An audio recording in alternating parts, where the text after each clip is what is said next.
পাঁচখন গাঁও খুঁজিছে পাণ্ডৱে, তাকে দি সন্ধি নকৰ কিয় এতিয়াও? দয়াশীল যুধিষ্ঠিৰ আৰু ভীমাৰ্জুন নহয় ৰঘুজন, সাদৰেৰে সন্মতি দিব তোক সন্ধিৰ প্ৰস্তাৱত। দুৰ্যোধনে কৈছে, সন্ধি? কৌৰৱৰ সন্ধি মাতা তুমি পাণ্ডৱৰ সমে?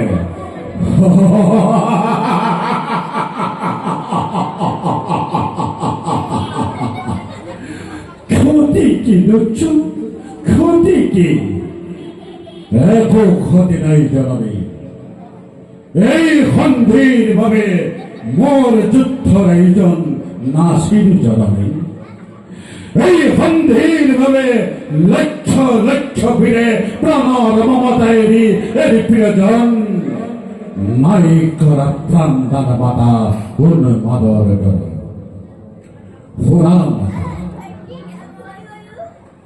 বীৰময় চন্দ্ৰবংশী ৰাজ ৰাজেশ্বৰ প্ৰাণৰ ভয়ত কাপুৰ হৈ পাণ্ডৱৰ শৰণত পৰিপাত জনাই সন্ধিৰ ভিক্ষা নকৰো নকৰো নকৰো।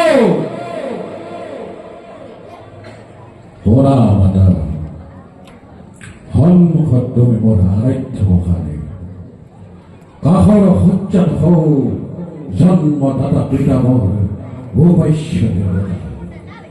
দুয়োৰে আগত পুনঃ কৰো নিবেদন, যুদ্ধৰ তেজী পাণ্ডৱক সুসাধ্য মেদিলেও প্ৰাণান্তেও মই নিদিওঁ নিদিওঁ নিদিওঁ। হব লগা আছে যদি সোণৰ হত্যা মোৰ হক সাৰ খাৰ, দিব লগা আছে যদি দিন ৰঙা ৰক্তভাৰ। ধন্যবাদ। হাত চাপৰি